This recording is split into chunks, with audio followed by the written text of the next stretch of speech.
Diagnostic tool के रूप में और ट्रीटमेंट लिखते समय हम कर ही रहे हैं, और आज के व्याख्यान के बाद हम और उसमें ध्यान देके कर पाएंगे। Welcome to sir, over to you Niranjan sir. Thank you, स्वागत सर। madam. जी Is it audible? हाँ जी, हाँ जी, बिल्कुल। Okay. Om Shri Dhanvantari Namaha, Om Shri Manjunathaya Namaha. First of all, at the outset, I would like to thank the organizers of Vishwa Ayurveda Parishad from NIA Jaipur branch for giving me an opportunity to speak something about the approach in diagnosing manovikaras and their management. And before going to the topic proper, first of all, मनोविकारास mind, it's a mysterious organ. ये आप सभी को पता है कि it's a mysterious organ, and of course where is it, still no one is able to find out. Of course, we say that in our Ayurveda that its location is heart, and in somewhere another reference says that its location is between talu and shira and talu. But in modern point of view, the location of mind is unknown as such. ठीक है, तो ये इसलिए हम इसको mysterious organ बोलते हैं। इसको समझना भी बहुत मुश्किल होता है, कभी कभार इसको इसका ट्रीटमेंट में भी मुश्किल हो जाता है। तो that is the reason many a times we fail to diagnose the case and we fail to manage the case also in many a times। ठीक है, तो being an Ayurvedic scholar or being an Ayurvedic doctor, we should understand, we should know our limitations, where we have to treat the case, where we have to refer the case, and of course, and in which are all the cases we can handle, and which are all the cases we can plan the treatment, particularly psychotherapy, which are all the conditions in which we can do the Panchakarma therapy and Samshona line of treatment. So, and with this we'll go to the topic proper। So एक और चीज है मनोविकार। even though it is mentioned as one among the octoparatite of Ayurveda, अष्टांग आयुर्वेद के अंदर इसको consider किया गया है। अष्टांग आयुर्वेद के अंदर it is one among the main branch of Ashtanga Ayurveda, but still the इसका जो अप्रोच है बहुत कम दिखाई देता है। ठीक है, फर्स्ट ऑफ ऑल हम डायग्नोस करने में मुश्किल क्यों होता है, हमें ट्रीटमेंट करने में मुश्किल क्यों होता है, क्योंकि हम उसको समझ नहीं पाते हैं किस पेशेंट को हम साइकोथेरेपी कर सकते हैं, किस पेशेंट को हम साइकोथेरेपी कर नहीं सकते। तो ये चीज जब हम समझेंगे, when we understand the which cases we can handle with psychotherapy, the treatment will be easier। So now we'll discuss some of the cases।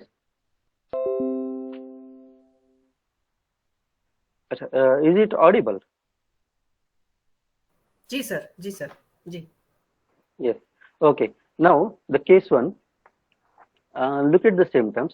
the person is feeling extremely happy or excited or euphoric। ठीक है, वो बहुत खुश रहता है, बहुत energetic है, अपना काम कर रहा है, हंस रहा है, बातें कर रहा है। ठीक है, and he more over he does not want to sleep, or if he want to sleep also very less amount of sleep, but still he feels like rested। मतलब जब कम नींद सोता है फिर भी उसको ऐसा लगता है कि सफिशिएंट नींद सोया हुआ है, या फिर वो सोना भी नहीं चाहता। Another symptom what he having is having inflated self-esteem, thinking himself as invincible or God। अपने आप को भगवान समझता है, अपने आप को लॉर्ड शिवा समझता है, and he himself considers that he can change the environment, he can create the new things, and he is having a special power, and spending unnecessarily either investing in any business or donating to strangers। पैसे खर्चा करते हैं वो, even though if he has even though he is having very less amount of money, but he spends a lot। ठीक है, and having abnormally high energy levels। High energy levels, बातें करता है तो हाई पिच में बातें करता है, काम करता है तो एक्सट्रीमली काम करता है, बिना थके काम करता है। And insight is absent here. Here what does insight means? Insight is awareness of the illness. उसको फीलिंग ही नहीं है कि उसको कोई डिसीज है। ठीक है। These are all the symptoms which are indicating clearly about the bipolar affective disorder with a manic episode, or simply we can say that it's a mania. ये एक कंडीशन हो गया। Now next, second, feeling nervous, tense, anxious, restless restless in performing any activities. ठीक है, छोटा मोटा काम करने के मामले में भी वो बहुत टेंस हो जाता है, बहुत नर्वस हो जाता है, एंशियस हो जाता है। And some sort of impending, मतलब आगे में कुछ होने वाला है, कुछ अलग घटनाएं होने वाली है, ऐसा करके उसको एक डर रहता है। Frequent palpitation, increased heart rate, frequent urination, poor concentration and reduced memory. उसका कॉन्सेंट्रेशन में भी कमी है, उसका मेमोरी में भी कमी हो गया है। Patient is well aware of his illness which is disturbing his daily routine activities. उसको पता है कि उसको कोई बीमारी है, उस बीमारी की वजह से वो अपना डेली रूटीन एक्टिविटीज कर नहीं पा रहा है, उसकी बीमारी की वजह से वो किसी से खुल के मिल नहीं पा रहा है। And sometimes performing the specific activity repeatedly, like hand washing, checking the door, counting rupees etcetera. दो ये सभी symptoms except the last one, सभी symptoms are indicating the anxiety disorder or generalized anxiety disorder, and if we include the last one, it is nothing but obsessive compulsive disorder along with anxiety disorder. ये second condition हो गया। In the previous case we discussed regarding mania. This is the second case we are discussing regarding anxiety and OCD. Next, this is the third case most of us have come across about this particular case.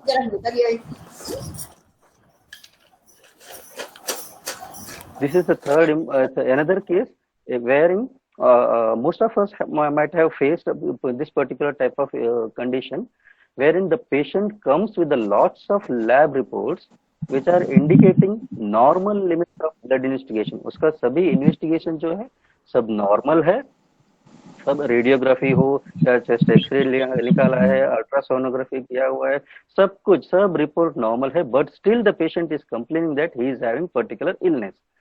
And another important symptoms, he says that he has visited multiple doctors of that particular locality, but still he has not found any relief from his symptoms, as the doctors are not able to identify the cause for his illness. The patient comes with a lots of lab reports which are indicating the normal limits, and moreover the patient again says that he has visited multiple doctors in that particular locality, and then multiple locality, but no one is able to identify his condition, and his condition is not cured. That is why he is changing the doctors repeatedly. He is doing doctor shopping. This is clearly indicating the somatoform disorder or hypochondriasis. ठीक है, तो this is another condition हो गया। ठीक है, पहले हमने discuss किया मैनिया, सेकंड हमने डिस्कस किया एंजाइटी डिसऑर्डर या ओसीडी, थर्ड में हमने डिस्कस किया somatoform disorder. Next, this is the fourth condition wherein in the initial stage of illness, understand the symptoms, in the initial stage of illness person may show negative symptoms, मतलब like aloof, अपने आप में अलग सा रहता है। ठीक है, he keeps himself alone, he does not mingle with the people, and he himself is withdrawn, preferring to stay away from friends and family. In other words to say, he himself keeps alone. ठीक, अपने आप में रहता है, किसी से बातें नहीं करता, किसी के साथ मिलने का भी उसको इच्छा नहीं है, कोई काम करने के लिए उसको इच्छा नहीं रहती। He loses interest in daily activities and hobbies they enjoyed earlier, and ignore their personal hygiene. He himself starts ignoring his personal hygiene. ठीक है, उसके बाद his behavior also starts to change. ठीक है, कभी कभार क्या है कि अपने आप से बातें करने लगता है, अपने आप से स्माइल करने लगता है। ठीक है, समटाइम्स अपने आप से मतलब सेल्फ टॉक शुरू हो जाता है, कंटिन्यूसली बातें करने लगेगा। ठीक है, without any specific reason. Then if not detected at this particular time and if is not treated at this particular time, this may turn to aggressiveness. ठीक है, वो वर्स होने का चांसेस है, एंड समटाइम्स वर्बली और physically. Verbally in the sense he may start abusing the things, and physically means he may harm himself or he may harm others also. He does not believe that he is having any psychological illness, even though these are all the symptoms he is having, but still he says that he is not having any psychiatric illness. Rather, he says that no one is able to understand him. He says he is perfectly all right. The other members or other family members are not able to understand him. Symptoms are unpredictable in this particular case. ठीक है, मतलब ऐसा है कि इसमें बहुत सारे symptoms, कुछ ऐसा आता है कि कुछ पेशेंट्स में डिल्यूजन्स पाए जाएंगे, कुछ केसेस में हेलुसिनेशन पाए जाएंगे, कुछ केसेस में वो एग्रेसिवनेस पाया जाएगा, कुछ केसेस में वो पूरा डल होके रह जाएगा. Starts complaining about the doubts of danger to him. ठीक है, वो बोलने लगेगा कि कोई उसको मारने आ रहा है. ठीक है, sometimes he may feel that he is having a special power. That may be the reason that someone is trying to kill him. And also he starts doing certain activities as if someone is giving the command. ठीक है, ऐसे बोल रहा है कि कुएं में कूद जाओ, ऐसा कोई बोल रहा है तो वो जाके कूदेगा, या फिर वो पर्टिकुलर एक्टिविटी मत करो करके बोलेंगे तो वो बिल्कुल नहीं करेगा, या आग लगाओ बोले तो आग लगाएगा. ये चीज है, वो ऐसे खुद का फंक्शन नहीं है. उसको ऐसा है कि जो कोई बोल रहा है, कोई उसको कमांड दे रहा है, तो वो उसी कमांड के हिसाब से वो जा रहा है. These are the symptoms indicating of schizophrenia. Of course this schizophrenia सिर्फ इतना ही सिम्टम्स नहीं है, इसमें बहुत सारे सिम्टम्स आते हैं. जस्ट इनिशियल स्टेज में कैसा रहता है, धीरे धीरे करके कैसा होता है, वो हमने आपको इस केस में बताने के लिए हमने ये स्लाइड डाला था. तो ये 4 डिफरेंट केसेस आ गए, हमने डिस्कस किया. ठीक है, अब इनका ट्रीटमेंट कैसे करेंगे. ठीक है, यहाँ पे whether the treatment is same. सभी केसेस में ट्रीटमेंट सेम रहेगा. सभी केसेस में दैवोपाश्रय चिकित्सा करना जरूरी है. सभी केसेस में युक्तिव्यपाश्रय जरूरी है या सत्वाजय जरूरी है. किन केसेस में सत्वाजय करना है, किन केसेस में पंचकर्मा करना जरूरी है, किन केसेस में दैवोपाश्रय करना जरूरी है, ये चीज हमको जानना जरूरी है अभी. ठीक है, तो will discuss from beginning itself. So whenever the patient approaches to you, ठीक है, उसको ये अगर हम ट्रीटमेंट प्लान करना है तो हमें ये लाइफ पोजीशन क्वाड्रेंट को हमें समझना चाहिए. ठीक है, कोई भी साइकेट्रिक पेशेंट जब भी आपके पास आता है तो we have to locate the patient where the patient lies, in which quadrant the patient lies. ठीक है, here I refers to the patient, you refers to the doctor.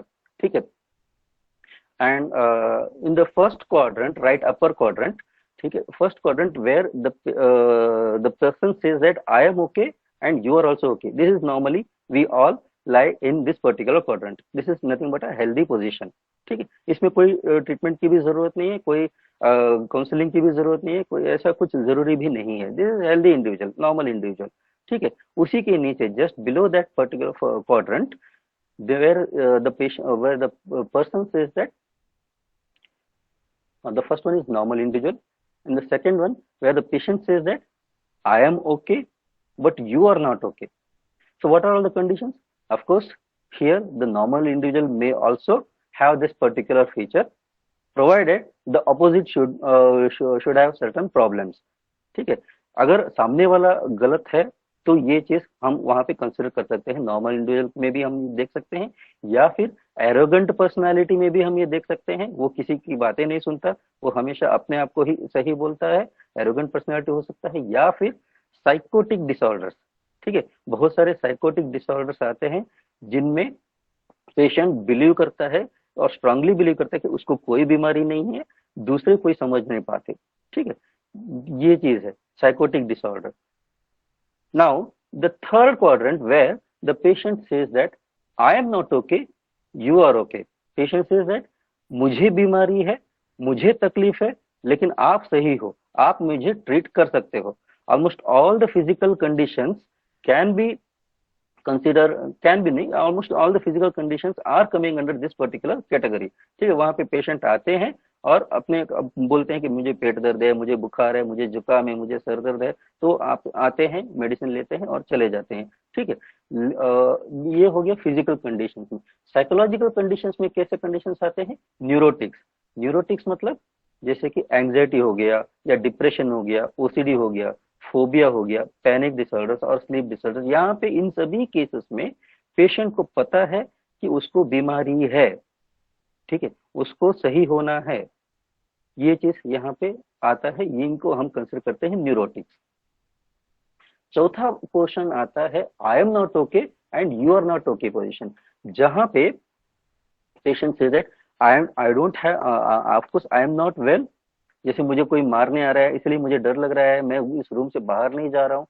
And not only that, she says that you are also not okay because you are not able to understand what I am feeling.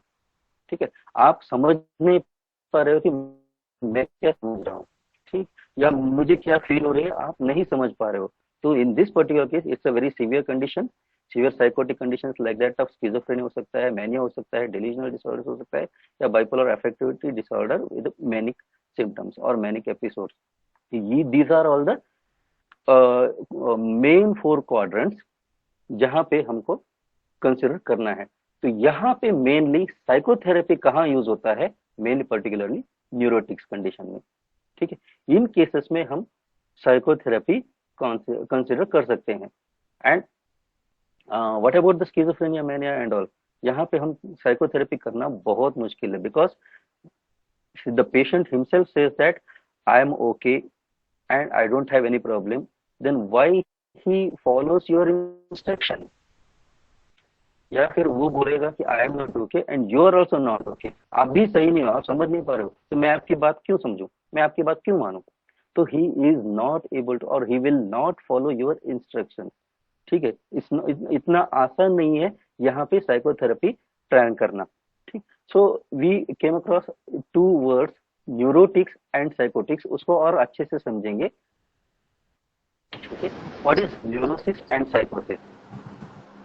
तो जैसे मैंने अभी आपको बताया, neurosis जहाँ पे anxiety वगैरह, depression हो गया, पैनिक डिसऑर्डर हो गया, ये different conditions where the patient is aware of his illness. ठीक है, and more very importantly there will not be any delusions and hallucination, this is very very important. ठीक है, न्यूरोटिक कंडीशंस में delusions और hallucinations बिल्कुल नहीं रहता, and moreover insight will be preserved in such cases। उनको पता है कि उनको बीमारी है, and then along with that वो जो डे टू डे लाइफ में, मतलब ऐसे कि very minimal impairment in reality testing, मतलब डे टू डे लाइफ में उतना उनको अफेक्ट होता नहीं है, सोसाइटी के साथ भी उतना उनको प्रॉब्लम होता नहीं है, वो मिंगल हो सकते हैं, ज्यादा कुछ प्रॉब्लम नहीं होता, उनका पर्सनैलिटी और बिहेवियर में भी ज्यादा कुछ डिफरेंस नहीं आता। ये होते हैं न्यूरोसिस में। whereas psychosis, again, where the patient is having the symptoms of delusions and hallucinations, where the patient is having the lack of insight, यहाँ पे पर्सनालिटी में भी प्रॉब्लम है, वो सोसाइटी और इंटरपर्सनल रिलेशन में भी प्रॉब्लम है, ऑक्यूपेशनल फंक्शनिंग में भी प्रॉब्लम है। So these are the few conditions like schizophrenia, mania वगैरह। तो काउंसलिंग या psychotherapy is much more beneficial in the conditions of neurotic conditions. Counseling या psychotherapy are very much difficult in psychotic conditions. तो इसलिए थोड़ा बहुत हम ब्रीफ इंट्रोडक्शन ले रहे थे। ठीक है, जैसे अभी हमने आपको बताया delusions and hallucination, of course all of you I think know about the delusions and hallucinations, but still कुछ लोगों को अगर कुछ डाउट है कि डेल्यूजन्स होता क्या है, हेलुसिनेशंस होता क्या है, कुछ लोगों को अभी भी डाउट रहता है कि चाहिए क्या है, डेल्यूजन है कि हेलुसिनेशन है करके, तो उसको क्लियर करने के लिए बस जस्ट मैंने कुछ एक दो स्लाइड्स ऐड किया हुआ है। Delusions are nothing but false and unshakable beliefs, simple terms में हम बोलेंगे, these are the false and unshakable beliefs, and the patient will not be able to accept even though even if its falsity has been proved with evidences। ठीक है, उसको हम sufficient evidence देंगे फिर भी वो मानने को तैयार नहीं है, कि ऐसा है करके, तो these are all called as delusions. So there are few classifications of delusions, where the delusions of persecution, which is predominantly seen in schizophrenia, ठीक है, being persecuted, जैसे बोलता है कि खाने में जहर मिलाया गया है, people are against me, कोई मुझे मारने आ रहा है, ऐसी चीजें वो कंप्लेन करता है. Delusion of reference, where the patient complains that if two people are talking to themselves, and he is going by the way, he considers that these two people are talking about me itself. Whatever they are talking, that particular talk or that particular thought is referring to me. So that is why it is called as delusion of reference.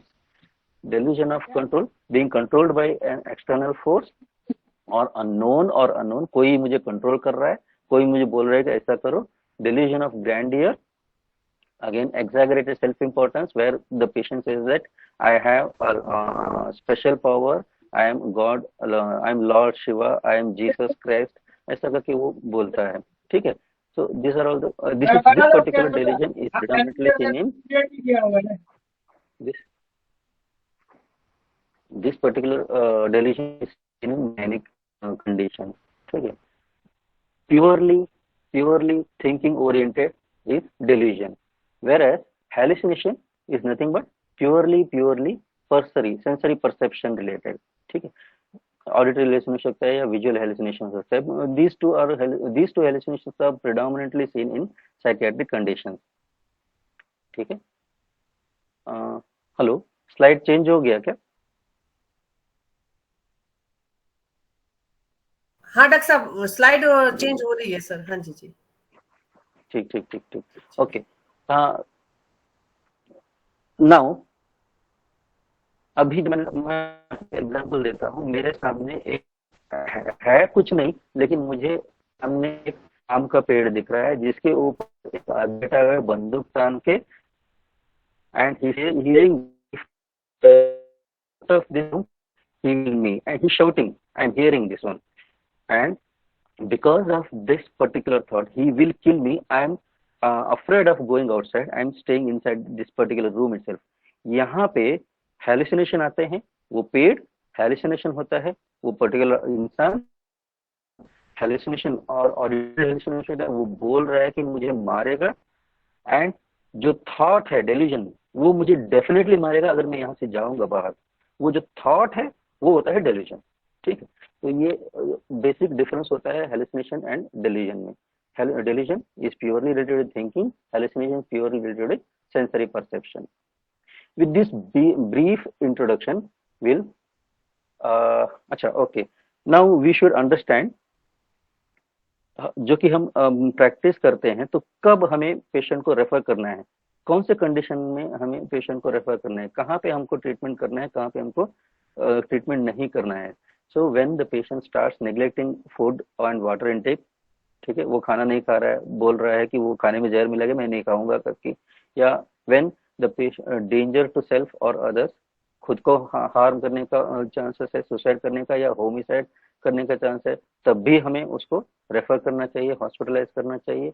Poor treatment adherence, जो भी हम treatment दे रहे हैं उसका sufficient result नहीं मिल रहा है, significant neglect of self care, वो अपना सेल्फ हाइजीन अगर बहुत कम कर रहा है, lack of social support with evidence of above mention risk, इतना सारा है, उसके साथ साथ सोशल सपोर्ट भी बहुत कम है, उसके फैमिली मेंबर्स भी उसकी देखभाल नहीं कर रहे, इन सभी सिचुएशन में we should not take risk, we have to refer these cases to the hospital. In this brief description, we'll discuss some important things. Definition of मनोविकार ये सभी जानते हैं, उसको एक्स्ट्रा बोलने की जरूरत नहीं है. उन्मादम पुनः मनोबुद्धि संज्ञान स्मृति भक्ति शील चेष्टा आचार विभ्रम विद्या, ये सबको पता है. The thing is why I am mentioning this one here is because in this particular definition, our acharyas have mentioned 8 domains, and when we look into the modern science, वहाँ पे हम हायर मेंटल फंक्शंस या mental status examination जो हम check करते हैं, वहाँ पे जो पॉइंट्स बताया गया है, ऑलमोस्ट सभी पॉइंट्स हमें इस 8 डोमेन में ही हमको दिखता है. कि जैसे मान लीजिए अपीयरेंस हो गया, appearance and behaviour can be included under आचार, behaviour can also be included under the मनस चेष्टा, कॉन्शियसनेस हो गया, या speech can be considered as वाक चेष्टा, and emotions can be considered under the heading of Sheila, habits and temperament.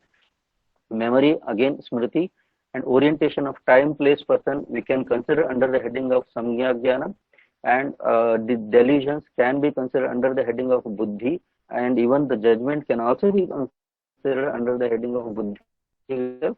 Perception, hallucinations का भी हम consider कर सकते हैं. So the these are all the mental status examination points which have been mentioned in modern science. The same almost similar points have been mentioned in Ayurveda also.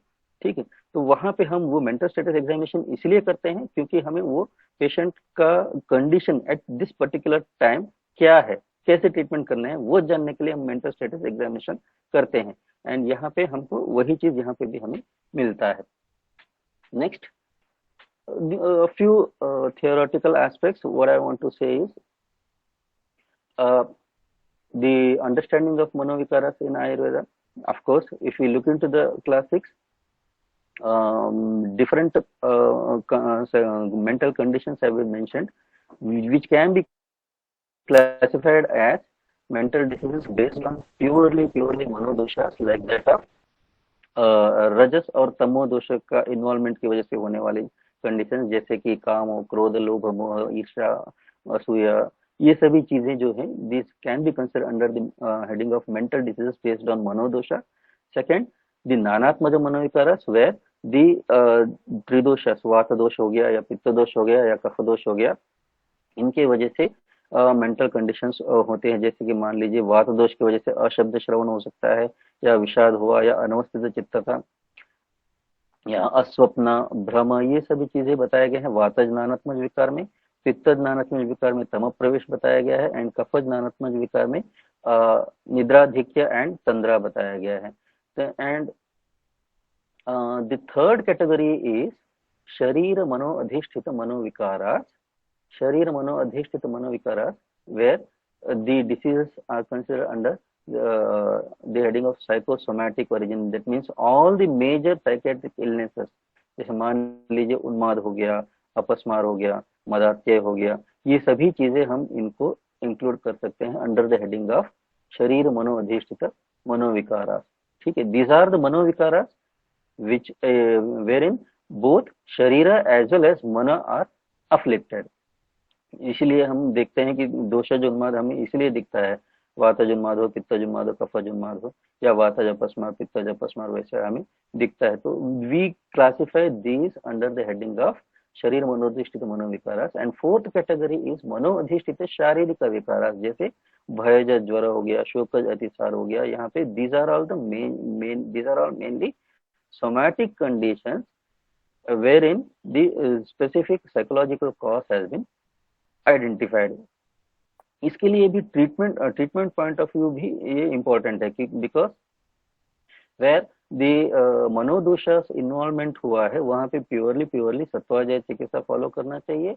जहाँ पे नानात्मज मनोविकार है वहां पे दोष प्रतिनिध चिकित्सा फॉलो करना चाहिए. शरीर मनोअधिष्ठित मनोविकार जो है वहां पे ये उभय प्रतिनिक चिकित्सा भी हमें अप्लाई करना चाहिए. नॉट ओनली दैट, युक्ति व्यापाश्रय भी हम इंक्लूड करना चाहिए. एंड मनोअधिष्ठित शारीरिक विकार, यहाँ पे मेनली हम ट्रीटमेंट दे रहे हैं शारीरिक विकार को हम ट्रीटमेंट दे रहे हैं. And simultaneously we are also concentrating on the particular causative factor. Now next comes to the निदान एस्पेक्ट. अगेन निदान, जैसे हम अगर अपने शास्त्र में देखेंगे तो it's not equal to all. ठीक है, हर एक का स्ट्रेस लेवल अलग रहता है, हर एक का पॉजिटिव फैक्टर अलग रहता है. So mainly individual oriented. ठीक है, जब हम बोलते हैं कि मॉडर्न साइंस में हम बोलते हैं कि stresses are the main reason for occurrence of psychiatric illness. The same thing if we look into the Ayurvedic literature also, these three factors can be considered as stressors. असत में इंद्रियार्थ संयोग. ठीक है, मतलब इंद्रियों का हीन योग हो या मिथ्या योग हो, अति योग हो, तीनों स्ट्रेस क्रिएट करता है। प्रज्ञापराध, डेफिनेटली दिस कॉज डिस्ट्रेस। परिणाम या काल परिणाम, कोविड के टाइम हमने ऑलरेडी देखा हुआ है कि सिचुएशन कैसा था, तो वो भी एक तरीके से स्ट्रेस क्रिएट करता है। तो we can consider these 3 factors as important stressors. And if you look into the other descriptions, manovicaras are caused due to krodha, shoka, bhaya, harsha, vishada, ईर्ष्या etc. इच्छा द्वेष भेदे ही भवन्ति, ऐसा सुश्रुत ने कहा है। ठीक है, इच्छा द्वेष भेदे ही भवन्ति मतलब इच्छा द्वेष ये दोनों प्राइमरी इमोशंस है, बाकी जो भी है सेकेंडरी इमोशंस है। ठीक है, ऐसे सुश्रुत ने बताया, सुश्रुत के यहाँ पे हमको रेफरेंस मिलता है। ये दीज आर ऑल दी मानसिक वेगास विच कैन कॉज मनोविकारास ऑल्सो। एंड अगर हम देखेंगे आहारज निदान, विहारज निदान, ये सभी चीजें हम कंसिडर कर सकते हैं अंडर द हेडिंग ऑफ असत्य प्रज्ञाप्रद परिणाम इटसेल्फ। इसके अलावा हमें और भी रेफरेंस मिलता है, इष्ट से लाभात, लाभात से अनिष्ट से, ये सभी इतना ऑलरेडी सबको पता है, तो इसलिए उसके बारे में हम ज्यादा जानेंगे नहीं। हीन सत्व, this is another important factor wherein these persons are more prone to get mental illnesses. Signs and symptoms, again ये सबको पता है, इसलिए मैं ज्यादा डिटेल में जाऊंगा नहीं। धी विभ्रम सत्व, हमारा मेन इंटेंशन है डायग्नोसिस के हिसाब से हमने ऑलरेडी डिस्कस किया, हमें क्यों साइकोसिस और न्यूरोसिस का हमें डिफरेंशिएशन करना है, उसके बारे में हमने आइडेंटिफाई किया। वो क्यों आइडेंटिफाई किया, वो साइकोसिस और न्यूरोसिस क्यों हमें डिफरेंशिएशन करना है, वो हम ट्रीटमेंट पॉइंट ऑफ व्यू हम डिस्कस करेंगे। ठीक है, तो इसलिए इन सभी चीजों को हम उतना इंपॉर्टेंस नहीं देंगे, इसको जस्ट ऐसे स्किप करेंगे। धी विभ्रम, वी ऑल नो दैट यहाँ पे इंटेलेक्चुअल कंफ्यूजन बताया गया है। धी विभ्रम is not only intellectual confusion, यहाँ पे बहुत सारे चीजें कंसिडर कर सकते हैं। उसका जजमेंट में प्रॉब्लम हो, उसका डेल्यूजन भी हो सकता है। सत्व परिप्लवस्ता, फिकलनेस ऑफ द माइंड, पर्याकुला दृष्टि, एक ही अजीब तरीके से देखता रहता है, या उसका जो लुक है वो पूरी तरह अलग है, नॉर्मल लुक नहीं। अधीरता, इज हाईली एंशियस और impatient. अबद्ध वाक्पम, this is very another important feature where the loosening of association or incoherent speech can be seen. Loosening of association in the sense the patient speaks certain sentences and there is no link between the particular the consecutive sentences. ठीक है, एक sentence बोला उसके बाद दूसरा sentence बोला जहां पे बिल्कुल लिंक नहीं है, this is called as losing of association which is nothing but अबद्ध वाक्यम। या फिर ऐसा भी हो सकता है इनकोहेरेंट, मतलब बहुत ज्यादा बोलता जा रहा है, कंट्रोल में ही नहीं है, जैसे मान लीजिए मैनिया में, तो वो भी अबद्ध वाक्यों के हम अंडर ही हम उसको कंसिडर कर सकते हैं। हृदय च शून्यम, यहाँ पे हृदय शून्य का मतलब ये नहीं कि हृदय नहीं है, it is nothing but emotional blunting, his feelings have been very much depleted. ठीक है, वो कुछ फील नहीं कर रहा है, मतलब उसका खुशी भी महसूस नहीं होता, दुखी भी महसूस नहीं होता। अगर आप साइकोटिक पेशेंट्स को देखते हैं तो हमें पता पड़ जाता है कि उनके चेहरे देख के, उनका स्पेसिफिक लुक है, चेहरा देख के हमको अंदाजा हो सकता है कि मतलब इनको कुछ साइकेट्रिक का प्रॉब्लम है। तो दैट इज नथिंग बट हृदय च शून्यम, उनके फेस में ही हमें पता पड़ता है। Emotional blunting we can feel in the gesture in the patient's face also. ठीक, इसके अलावा उसको कहीं सुखी महसूस नहीं होता, दुख का महसूस नहीं होता, आचार का भी फॉलो नहीं करता, धर्म का फॉलो नहीं करता, उसको शांति भी नहीं रहती, उसका मेमोरी इम्पैक्ट, मेमोरी में अफेक्ट होता है, intellect oriented, everything will be affected and his mind moves here and there. ठीक है, भ्रमत्ययम् इतः ततश्च। Now coming to the types, mainly two types, निज उन्माद एंड आगंतुज उन्माद। निज उन्माद और नथिंग बट दोष उन्माद एंड भूतोन्माद।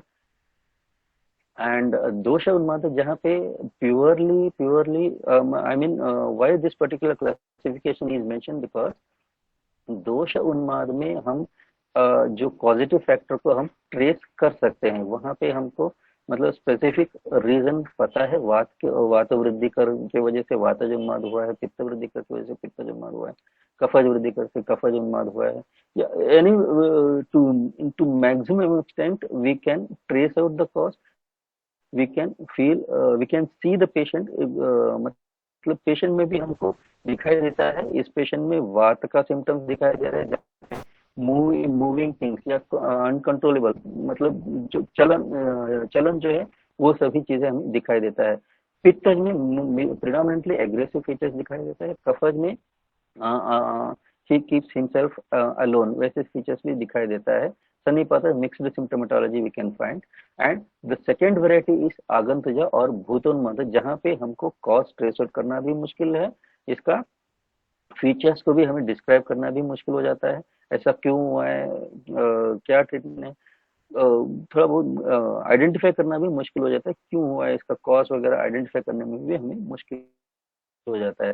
तो based on this we classify the condition of Unmada as Nija and Agantuja, and we are mainly concentrating on Nija Unmada. Bhutanmada is a different context, and उसके लिए भी अगर हम देखेंगे तो भूतोन्माद में अलग चीजें डिस्क्राइब करना पड़ता है। एंड पर्टिकुलरली दैव उपाश्रय चिकित्सा जो है वो मेनली भूतोन्माद में किया जाता है। ठीक है, तो वो भूतोन्माद का मेन लाइन ऑफ ट्रीटमेंट दैव उपाश्रय चिकित्सा है। नाउ कमिंग टू द चिकित्सा सूत्र, जो कि इंपॉर्टेंट पॉइंट है। वी नो दैट सत्व आत्मा शरीर, ठीक है, सत्व आत्म शरीर जैसे त्रिदंड बताया गया, वैसे ही त्रिविध चिकित्सा भी बताया गया है। सत्वावजय जो कि सत्व के रिलेटेड है, शरीर के रिलेटेड युक्ति उपाश्रय, एंड आत्म के रिलेटेड है दैव उपाश्रय चिकित्सा। तो दैव उपाश्रय चिकित्सा, युक्ति उपाश्रय चिकित्सा एंड सत्वावजय त्रिविध चिकित्सा बताया गया है। दैव उपाश्रय चिकित्सा जैसे कि मैंने आपको बताया, this are mainly practice in भूतोन्माद कंडीशन। जैसे कि मान लीजिए मंत्र, ठीक है, तो मंत्र इज नथिंग मननात् प्रायते इति मंत्र। जैसे मान लीजिएगा कि कुछ जो भी हम बोलते हैं मंत्र, उसका एक पर्टिकुलर टोन रहता है, पर्टिकुलर पिच रहता है, पर्टिकुलर साउंड में हम बोलते हैं, स्पेसिफिक वाइब्रेशन, स्पेसिफिक रिदम्स से हम बोलते हैं, जिसके वजह से this particular mantra will stimulate the pituitary gland and which effectively controls autonomic nerve system हो सकता है, या फिर हमारे ब्रीदिंग में वो कंट्रोल कर सकता है, एंड हार्ट बीट में भी कंट्रोल करता है। तो दीज आर मंत्रास, स्पेसिफिक मंत्र स्पेसिफिक कंडीशन के लिए बताया गया है। जैसे मान लीजिए गायत्री मंत्र सर्वरोगहर के लिए बताया गया है, सिद्ध मंत्र आगंतुजन्माद के लिए बताया गया है। Based on this particular principle itself music therapy has been practised. ठीक है, म्यूजिक थेरेपी में भी ऐसा ही किया जाता है। जैसे मान लीजिए राग, डिफरेंट राग हैव बीन आइडेंटिफाइड। कुछ राग होते हैं आरोहण वाला, कुछ राग होते हैं अवरोहण वाला। जहाँ पे दोषों का उत्क्लेश हुआ है, दोष वृद्धि हुआ है, वहां पे राग का अवरोहण किया जाता है। जहाँ पे दोषों का क्षय रहता है, वहां पे आरोहण वाला मंत्र प्रयोग किया जाता है। ठीक है, music therapy has been planned based on the principle of mantra itself. जैसे मैंने ऑलरेडी अभी आपको बताया कि उनका स्पेसिफिक टोन पिच वगैरह रहता है, जो कि पिट्यूटरी ग्लैंड को अफेक्ट करता है और एक्टिवेट करता है। उसी के साथ साथ जिस साउंड से हम बोलते हैं, जिस साउंड से हम सुनते हैं, वो भी एक तरीके से माइंड को अफेक्ट करता है। Neuro linguistic effect as well as psycho linguistic effect both can be found in mantra itself. ठीक है, neuro linguistic as well as psycho linguistic effect can be found under mantra itself. मंत्र सिर्फ मंत्र नहीं, इवन म्यूजिक थेरेपी में भी हम इसको आइडेंटिफाई कर सकते हैं। जैसे कि अभी फॉर एग्जांपल कुछ मंत्र कुछ म्यूजिक थेरेपी में अगर कुछ राग हमने आइडेंटिफाई किया है, जैसे मान लीजिएगा कि काफी राग जो है नींद की बीमारी में काम आता है, या फिर भीम पलासी राग जो है एंग्जाइटी में काम आता है एंड हाइपरटेंशन में काम आता है, या फिर असावरी राग जो है जो कि ये कॉन्फिडेंस लेवल को बिल्ड करने में काम आता है। These are all the examples I'm giving which have the impact on mind also. तो मंत्र का इफेक्ट जरूर है, 100% है। ऐसा नहीं कि मंत्र बोलने से नहीं होगा, कुछ ऐसा कुछ नहीं है। मंत्र का इम्पैक्ट है बॉडी में, माइंड को वो अफेक्ट करता है। ठीक है, not only with the help of neuro linguistic and psycho linguistic effects, but also the way we speak out the mantra, the way we use the vibration, that also affects the pituitary gland. ठीक है, ऐसे हो गया मंत्र का। Home, ये चीज आपको पता है, मंत्र बोलते हैं डेफिनेटली वो इम्पैक्ट तो होता ही है। उसके साथ साथ होम जो कि हम जो ड्रग्स हम यूज करते हैं वो वोलेटाइल ऑयल्स की वजह से वो एटमॉस्फेयर को क्लियर करता है। When the atmosphere is healed, that particular healed atmosphere will heal you. तो वो प्रिंसिपल है होम का। ठीक है, एंड बलि, जहाँ पे vegetative Bali and non vegetative Bali use किया जाता है। Non vegetative Bali is nothing but definitely वो कोई एक एनिमल को दिया जाएगा बलि के तौर पे। वेजिटेटिव बलि जहाँ पे mainly carbohydrate rich products are used, जैसे मान लीजिए राइस हुआ या मिल्क हुआ या कुकुम्बर हुआ, इन चीजों को यूज किया जाता है इन the form of Bali. What these particular Bali will do is these attract the microbes which are present in the surrounding. तो normally Bali is practiced when the mass is affected, जहाँ पे पूरा mass affect हुआ है, जहाँ पे पूरा community affect हुआ है, उस particular condition में बलि यूज किया जाता है। ठीक है, तो जैसे मान लीजिए बलि हमने दिया तो वो पर्टिकुलर मास में जो भी माइक्रोब्स है वो अट्रैक्ट होते हैं उस पर्टिकुलर बलि में, and after that when these are attracted by the particular bali, the surroundings is cleaned, and within the short period of time हमको वहां से बलि को, जो भी हमने बलि दिया है उसको डिस्कार्ड करना है, दूर जाके उसको डिस्कार्ड करना है। तो ये बेसिक प्रिंसिपल है बलि का। तो what ever the principle have been mentioned under the heading of Daiva Upashraya. Of course, we say that it's faith treatment, we say that it's magico-religious treatment, we say that it's a religious treatment, but to some extent we can give logic with scientific background. ठीक है, जिसके बारे में हम आज discuss करेंगे नहीं, क्योंकि ये मेनली यूज किया जाता है भूतोन्माद कंडीशन में। सेकेंड आता है युक्ति व्यापार चिकित्सा। जैसे आप सभी को पता है, यहाँ पे मेनली आहार विहार और औषध। थर्ड आता है व्हिच इज नथिंग बट सत्वावजय। ठीक, नेक्स्ट देवोपासक चिकित्सा, जैसे मैंने ऑलरेडी बताया, mainly it is practice in भूतोन्माद एंड कर्मज व्याधि। तो ये these techniques are still relevant in present days and can be understood through logical as well as scientific ways. आपको पता ही है कि मेहंदीपुर बालाजी में जाने के बाद कुछ लोगों का कंडीशन जो है इम्प्रूव हो जाता है automatically without any treatment.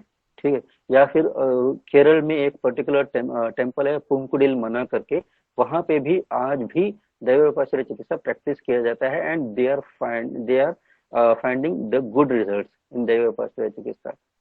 Not only that, even आप उत्तराखंड में भी जाएंगे, वहां पे भी दैवोपाश्रय चिकित्सा प्रैक्टिस किया जाता है। नाउ कमिंग टू सत्वावजय, हमारा मेन मोटो यहीं पे है। ठीक है, कहाँ पे हमको सत्वावजय ट्रीटमेंट करना है, कहाँ पे हमको युक्ति व्यापार संशोधन लाइन ट्रीटमेंट करना है या संशोधन लाइन ट्रीटमेंट करना है, वो हमको जानना है। सत्वावजय चिकित्सा जैसे आप सभी को बताया, पुनः अहितेभ्य अर्थेभ्य मनोनिग्रह, बस हमें ये बताया गया है, डिस्क्रिप्शन वही मिला है संहिता से, मनोनिग्रह फ्रॉम अहित अर्थ। दैट हम जो है अहित अर्थ को कंट्रोल करना है, मन को अहित अर्थ लेने में कंट्रोल करना है, which indirectly says that we have to involve our मन इन हितार्थास। ठीक है, तो क्या चीजें हैं, तो क्या टेक्निक्स है वी कैन फॉलो।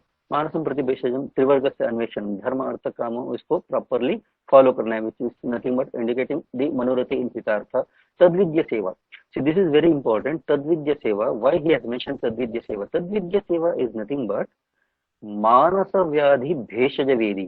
ठीक है, तद्विद्य, तत्विद्य जिसका विद्वान, मतलब जो पर्टिकुलर जो मानस व्याधि ट्रीटमेंट करने में जो एक्सपर्ट है उनकी सेवा करनी चाहिए या उनको अप्रोच करना चाहिए, ऐसा बताया गया है। ये भी एक तरीके से मनोरथी इन हितार्थ हम कंसिडर कर सकते हैं। विज्ञानम हो या ये भी मतलब अपने नॉलेज को बढ़ाना। ठीक है, वो विज्ञान इज नथिंग बट शास्त्र ज्ञान इटसेल्फ, वो या टेक्सचुअल नॉलेज या अपने डिसीज के बारे में जानना, तो ये भी एक तरीके से मनोरथी इन हितार्थ हम कंसिडर कर सकते हैं। आत्मा दीनांच सर्वशः या आत्मा देश काल आत्म विज्ञान जो हम बोलते हैं ओरिएंटेशन, इसको हम मतलब जहाँ पे कैसे काम करना है ये बोलना सही नहीं है, इस पर्टिकुलर ये हम कंसिडर करेंगे मनोनिग्रह इन अहितार्थ। नॉट only that, we त्याग प्रज्ञा प्रधान, course, Pradnyaprada is main cause for all psychiatric illness. We have to avoid this प्रज्ञापराधा। जो इंद्रियों पर क्षमा भी करना चाहिए, स्मृति मेमोराइज करना चाहिए कि क्या सही है क्या गलत है, जो हमने किया गलत किया था उसको फिर दोहराना नहीं चाहिए। देशकात्म वही ऑलरेडी हमने डिस्कस किया। सद्वृत्त को फॉलो करना चाहिए, ये भी चीज हमें बताया गया है। ठीक है, उसके अलावा एक और पॉइंट हमें चरक ने बताया है कि ज्ञान विज्ञान धैर्य स्मृति समाधि भी। ज्ञान हो गया अध्यात्म ज्ञान, वो क्यों करना है? अध्यात्म ज्ञान की वजह से अगर हम अप्रोच करेंगे तो हमारा सत्व क्वालिटी बढ़ता है। ठीक है, जब सत्व क्वालिटी बढ़ता है ऑटोमेटिकली रज और तम क्वालिटी कम होगा। तो इसलिए अध्यात्म ज्ञान को बढ़ाना है। विज्ञान शास्त्र ज्ञान, यहाँ पे विज्ञान बोले तो शास्त्र ज्ञान है, यहाँ विज्ञान शास्त्र ज्ञान का मतलब हम यहाँ पे ये कंसिडर करेंगे कि जो अपना पर्टिकुलर कंडीशन क्यों हुआ है उसके बारे में नॉलेज लेना है, वो कैसे सही होगा उसके बारे में नॉलेज लेना है। धैर्य धीरज रखना है, स्मृति या समाधि। समाधि मतलब योगा मेडिटेशन को हमें फॉलो करना है। तो how we can do these things? Is it easy? आसान है? मन को ऐसे सभी मतलब हितार्थ में हमें मनोरथी करना है, मतलब मन को वहां पे हितार्थ में हमें अप्लाई करना है। It's not so easy. कैसे पॉसिबल है? It is only possible by सतत अभ्यास एंड वैराग्य। भगवत गीता में क्लियरली बताया गया है, मन को एक मंकी के साथ कोरिलेट किया गया है। ठीक है, वो यहाँ से वहां दौड़ता रहता है, इतना आसान नहीं है मन को कंट्रोल करना, लेकिन इट इज पॉसिबल बाय सतत अभ्यास, कंटिन्यूस अभ्यास करना चाहिए। एंड नॉट ओनली दैट, वैराग्य, सब कुछ छोड़ना चाहिए। वैराग्य भाव जब आता है तो तब भी हम इन सभी चीजों से हम मुक्त हो सकते हैं। तो ऊपर में हम बताया है एबीसी पीटी। एबीसी पीटी का मतलब ये है कि जो सत्वाजय हम आज के मतलब आयुर्वेद में बताया गया है उसी चीज को हम मॉडर्न साइंस में साइकोथेरेपी के तौर पे हम यूज करते हैं। एनालिसिस हो गया, साइको एनालिसिस हो गया, बिहेवियर थेरेपी हो गया या कॉग्निटिव बिहेवियर थेरेपी हो गया, सब चीजें हम इसके अंडर ही कंसिडर करते हैं। While discussing these points, we are not going beyond our जो बेसिक हमारे शास्त्र में जो बताया गया है उसको हम क्रॉस करके नहीं जा रहे हैं, उसके साथ ही हम जा रहे हैं। ठीक है, मनोरथी इन हितार्थ मतलब सपोर्टिव साइकोथेरेपी के हम कंसिडर करेंगे। तो एक और हमें रेफरेंस मिलता है एबीसी, इसके एबीसी साइकोथेरेपी के बारे में अभी हम नेक्स्ट स्लाइड में देखेंगे कि जैसे मान लीजिए how to maintain the normal condition of mind. ठीक है, साइकोथेरेपी कैसे हम कर सकते हैं। ठीक है, अपने माइंड को कैसे हम कंट्रोल कर सकते हैं। ठीक है, जो चरक सूत्र इंद्रियोपक्रमणी अध्याय में बताया, जब इंद्रियों के बारे में डिस्कस करने के टाइम उस टाइम पे मन का भी डिस्कस किया गया है। तो बुद्ध्या सम्यक वेक्षा वेक्ष, जैसे मान लीजिए एनालिसिस ऑफ सेल्फ या साइको एनालिसिस, देश कालात्मा गुण विपरीत उपासना। ठीक है, जैसे यहाँ पे देश कालात्मक गुण विपरीत उपासना, उसी को ही हम कंसिडर कर सकते हैं। एनालाइज करना, कौन से कंडीशन में हम क्या बिहेवियर दे रहे हैं, इस पर्टिकुलर प्लेस में वो बिहेवियर सही है, एनालाइज करो। ये चीज बहुत जरूरी है, एनालाइज करो, अपने आप को सही करो। ठीक है, ये साइकोथेरेपी के अंदर आता है। ठीक है, ये चीज हमें शास्त्र में बताया गया है। Second thing, different behaviour therapy, यहाँ पे मैं डिस्क्रिप्शन देना चाहूंगा क्योंकि ये बहुत बहुत इंपॉर्टेंट है। ठीक है, रिलैक्सेशन टेक्निक्स, जहाँ पे why this particular method is used.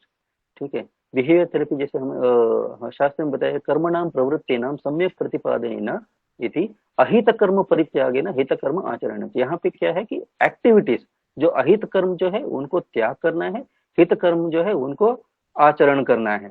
ठीक है, इसके बारे में बताया गया है। तो इसलिए वो जो भी टेक्निक्स है उन कर्मों को हमें अडॉप्ट करना है।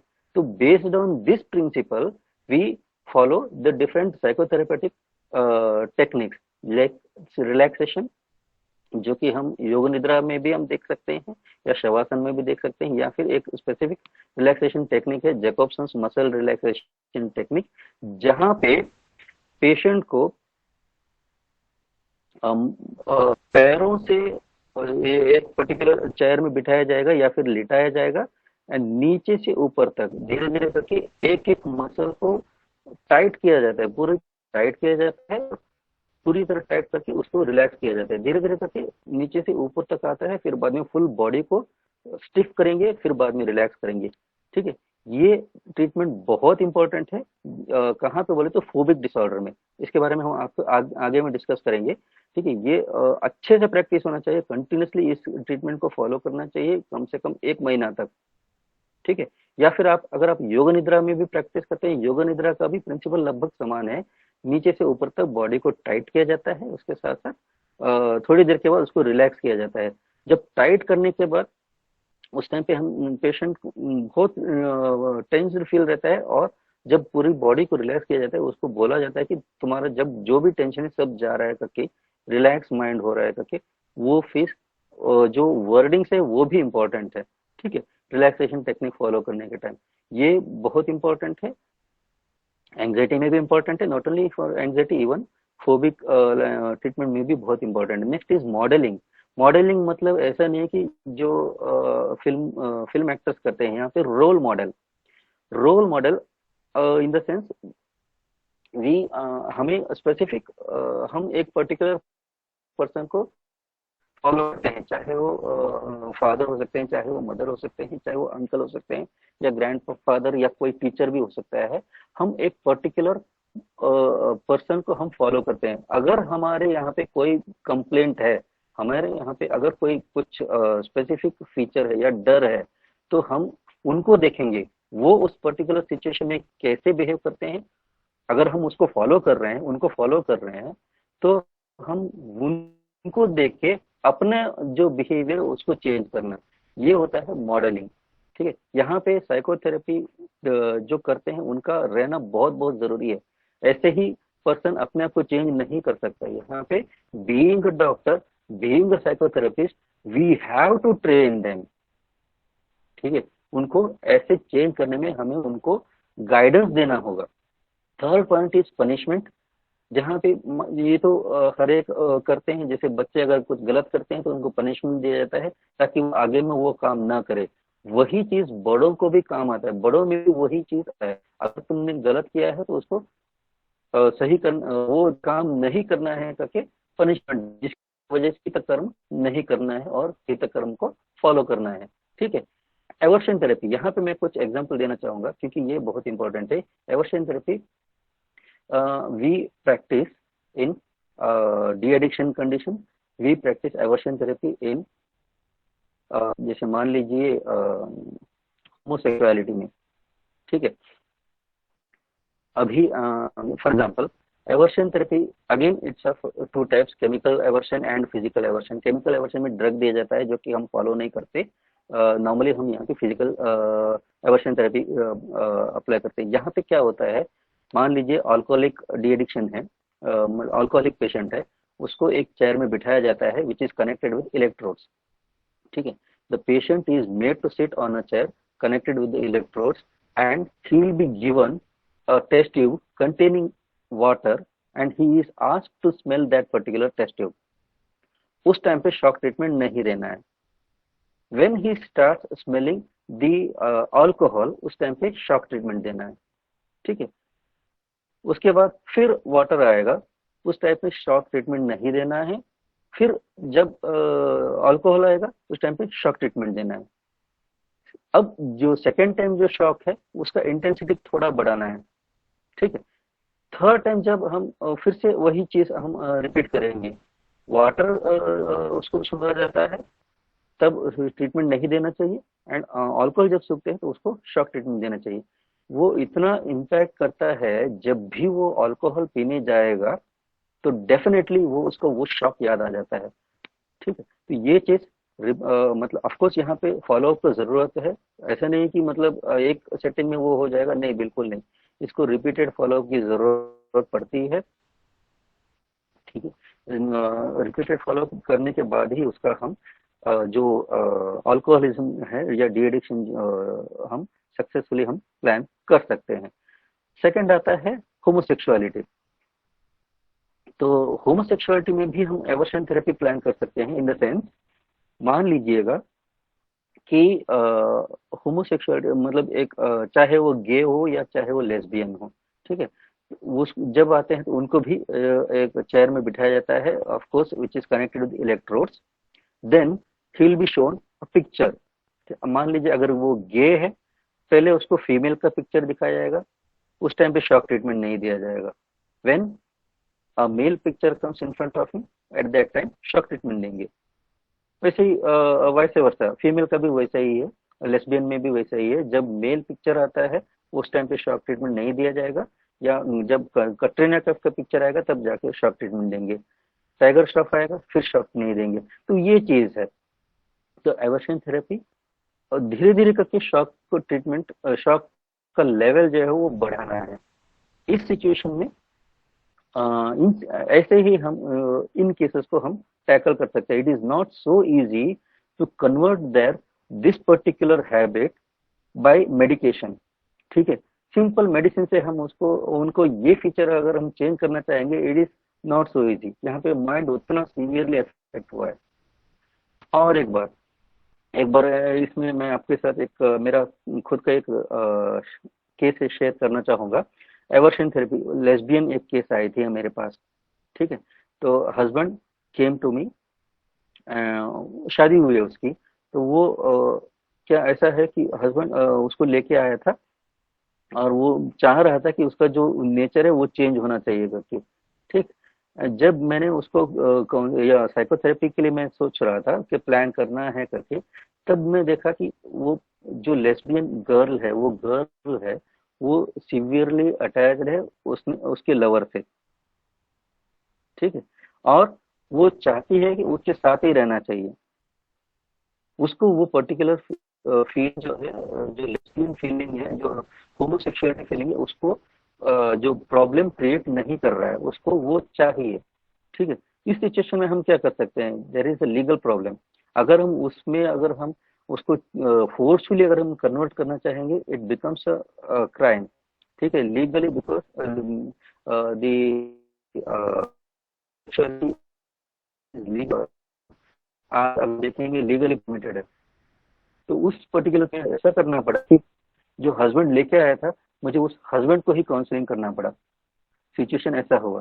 ठीक है, ऑफ कोर्स वो उसको एक्सेप्ट नहीं किया और वो चला गया, वो अलग बात है। ठीक, next thing is hello systemic doctor. Hello doctor Niranjan. Desensitization. Doctor Niranjan, I want to say, yes madam. क्या हम ये एग्जांपल्स रोक सकते हैं? नहीं। हाँ होमोसेक्सुअलिटी जी। वाले एग्जांपल्स रोक सकते हैं, नहीं। बाकी हम आगे बढ़ सकते हैं। हेलो। हेलो। हाँ ओके मैडम। हाँ hello. Hello madam.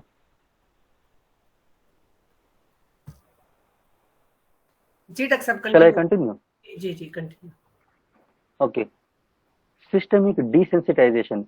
This is another important treatment plan which is practiced in phobic disorders.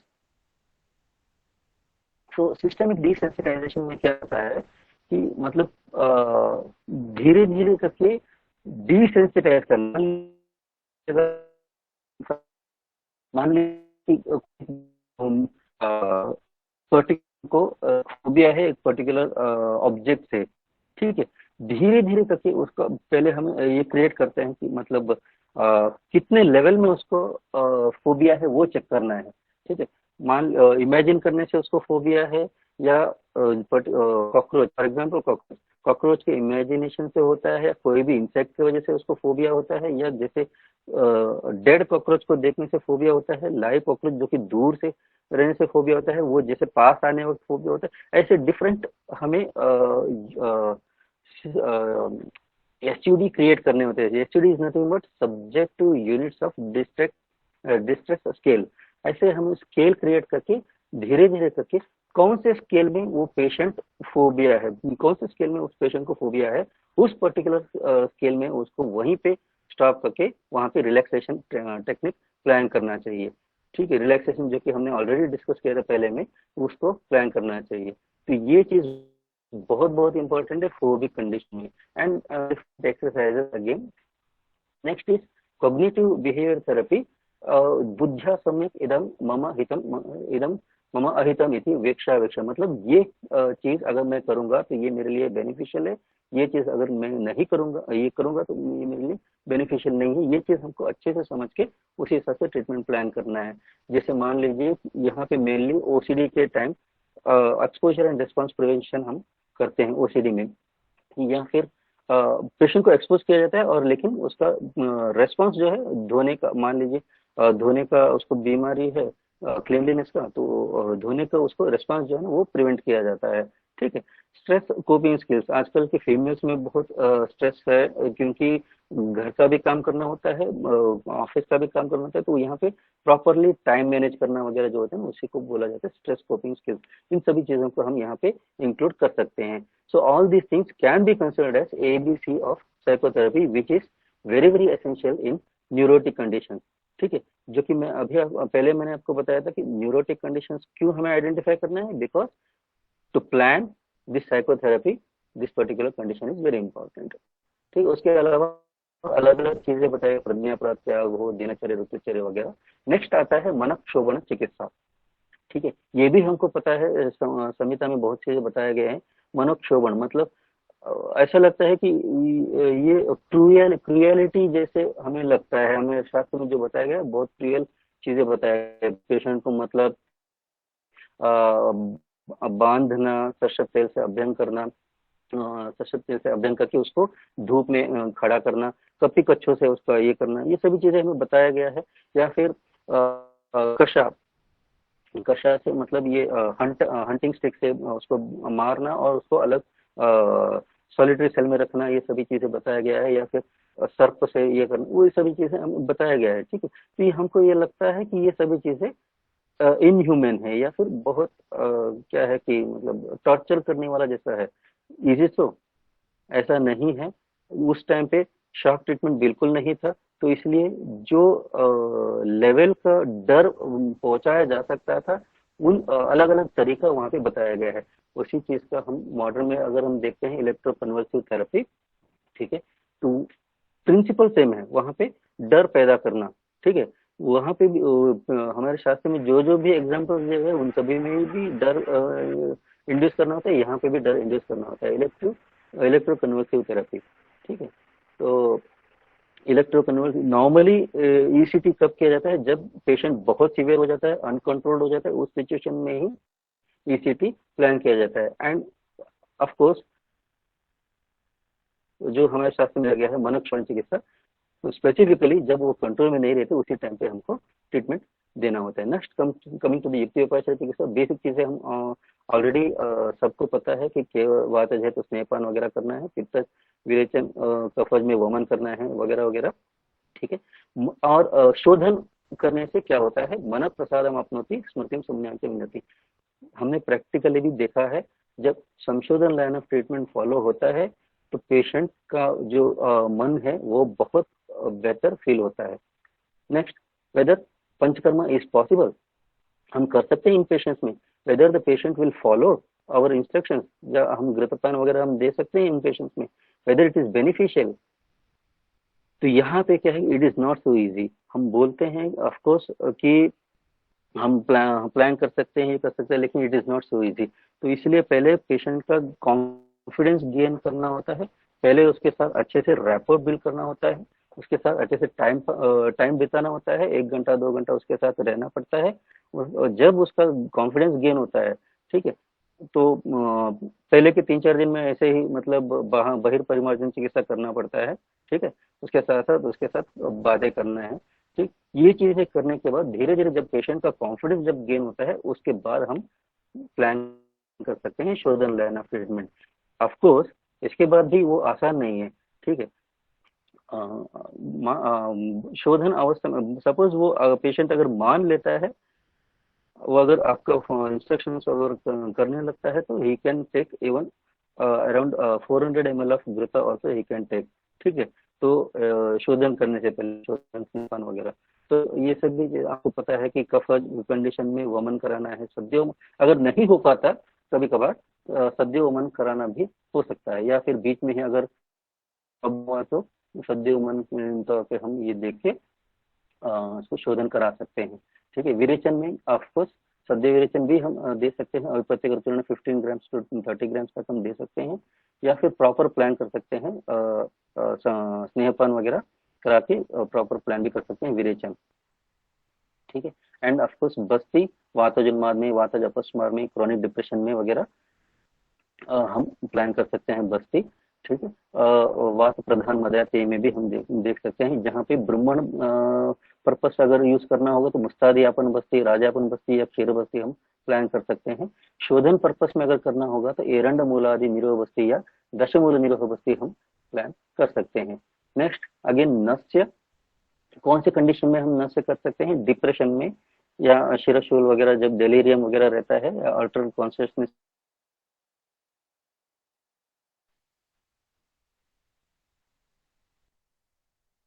lack of motivation to quit. Hello हाँ जी डॉक्टर साहब, ठीक है।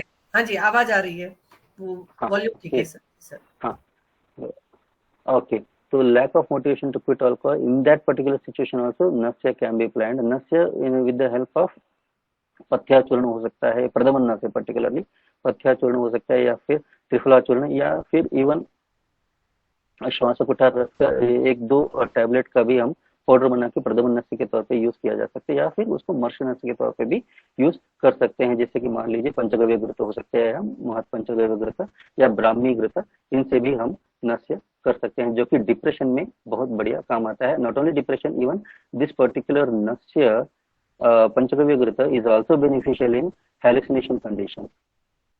ठीक है। नेक्स्ट कमिंग टू द स्नेहपान, कौन से घृत को हम सिलेक्ट कर सकते हैं?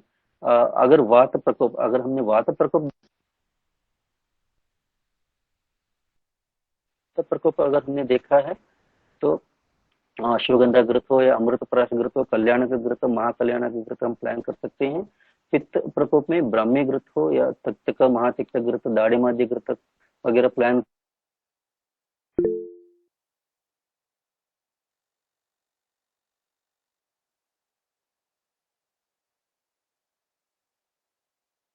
कर सकते हैं। नेक्स्ट थिंग इज शिरोलेपर, this is one important treatment principle which is practice in southern India. ठीक है। यहाँ पे क्या है कि आमला की चूर्ण या मुस्ता चूर्ण, कुष्मांड वगैरह अलग अलग चूर्णों को बटर मिल्क के साथ मिला के एक पेस्ट किया जाता है, which the paste is kept overnight. ठीक है। उसके बाद अगले दिन सुबह उसको अप्लाई किया जाता है sir around the head, and which will be covered with the banana leaf. ठीक है। तो thickness is 0.5 to 1 centimetre and उसका ड्यूरेशन है 30 to 45 मिनट्स। ठीक।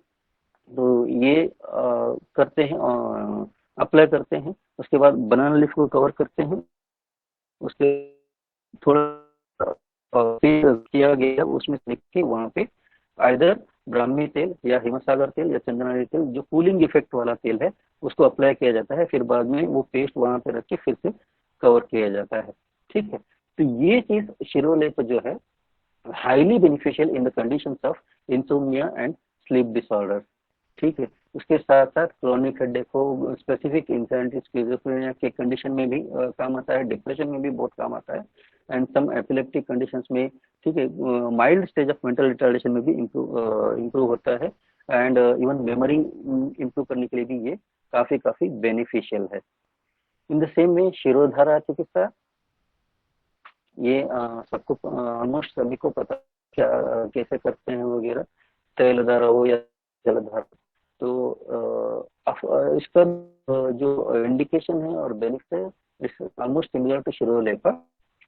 एंड नेक्स्ट इज धूपन चिकित्सा, वेरी इंपॉर्टेंट। यहाँ पे क्या है कि हिंगू, वचा, हरिद्रा, दारू हरिद्रा, मांसी, these are the drugs which are used in the धूपन चिकित्सा। ये particular treatment is beneficial in the condition having daily. I had a case catatonic schizophrenia which has the complaint of, मतलब वो 3 साल तक उसने एक सेंटेंस भी नहीं बोला था, वैसे केस हम मेरे पास आई थी। ठीक है। And she was reluctant to talk to male person, ठीक है, उसको ये डिल्यूजन था कि मेल्स जब भी उसके पास जाएंगे उसको हार्म होगा, ठीक है। वैसा केस जब उसको मैंने जब हैंडल किया था उस टाइम पे she was reluctant to take any treatment, ठीक है, एक्सेप्ट फ्रॉम दिस धूपन चिकित्सा। तो इसलिए हमने उसको धूपन चिकित्सा कंटिन्यूसली कराया था। After the course of I think 16 days और 17 days at least she could able to respond by writing the things। मैं कुछ पूछ रहा हूँ, उसके रिस्पॉन्स में राइटिंग में वो लिख रही थी। उसके बाद धीरे धीरे करके वो ट्रीटमेंट के लिए रिस्पॉन्ड करने लगी। तो धूपन चिकित्सा is much beneficial in the conditions of delusions as per my observation, and hallucination में स्पेसिफिकली पंचगव्य विरत और या नस्य बेनिफिशियल है। तो some of the major Ayurvedic psychiatric drugs we can classify under this particular heading, जो कि जैसे एंग्जाइलेटिक हो, अश्वगंधा, ब्राह्मी, जटामांसी वगैरह, एंटी डिप्रेसेंट्स, जटामांसी, अश्वगंधा, ब्राह्मी, कपिकच्छु, पूगा वगैरह। ट्रैंक्विलाइजिंग यहाँ पे स्पेसिफिकली मैं बोलना चाहूंगा विभीत की फलमज्जा। ऑफकोर्स ज्योतिष में भी अगर दोनों चीज स्लीप को इंड्यूस करता है, उसके साथ साथ ये एक और नया एडिशन है विभीत की फलमज्जा विच है द मादक effect and which does not create any dependency also, ठीक है। उसका भी इम्पैक्ट आजकल अच्छा आ रहा है। सेडेटिव्स अगेन सर्पगंधा, मंडूकोपर्णी वगैरह, एंटी कन्वर्सेंस, तंतुपाषाण स्पेसिफिकली ब्राह्मी और तंतुपाषाण, संकोष्ठी वगैरह बेनिफिशियल है। एंटी स्ट्रेस तो ब्राह्मी आता है। ट्रोपिक अश्वगंधा अगेन चीजें हैं। न्यू ठीक है। मेधा जो है एक स्पेसिफिक कॉन्सेप्ट है। मेधा can be understood in the form of ग्रहण शक्ति, मेधा can be understood in the form of धारण शक्ति, मेधा can be understood in the form of विवेचना शक्ति या फिर स्मरण शक्ति। तो ग्रहण शक्ति मेनली इंडिकेटिव ऑफ वात दोष, धारण शक्ति इंडिकेटिव ऑफ कफ दोष, विवेचना शक्ति इज इंडिकेटिव ऑफ पित्त दोष, स्मरण शक्ति is indicative of all the three दोषा।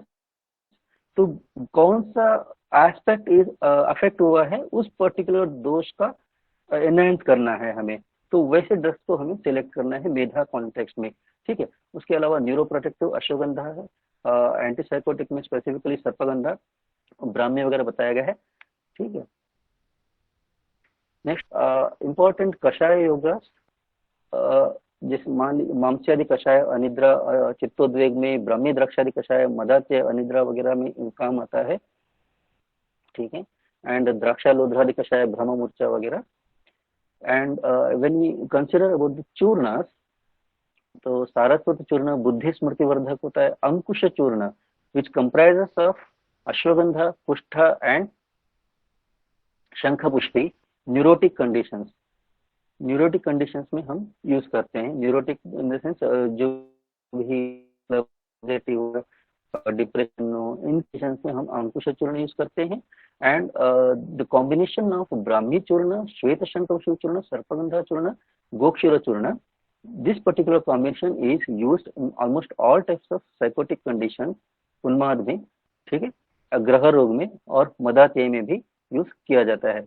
यहाँ एक्सेप्ट डिप्रेशन इसलिए मेंशन किया गया है क्योंकि सर्पगंधा जो है वो डिप्रेशन सिम्टम को बढ़ाने का भी चांसेस रह सकता है, ठीक है। तो दैट इज द रीजन रोवेल्फिन, जो कि first identified antipsychotic drug bye modern science which was withdrawn the adverse effect of depression. ये चीज हम आयुर्वेद में भी हम देख सकते हैं अगर ढंग से यूज नहीं किया। तो अलग अलग टैबलेट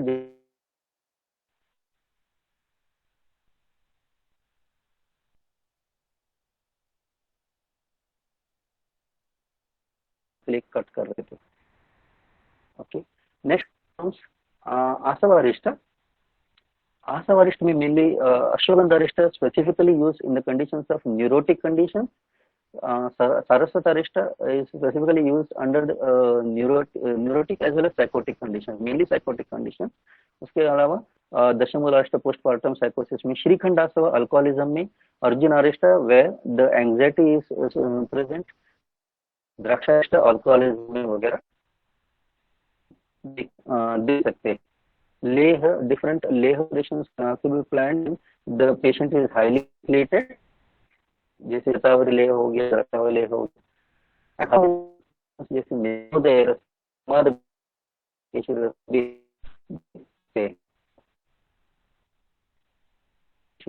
and वात विध्वंसक रसवाद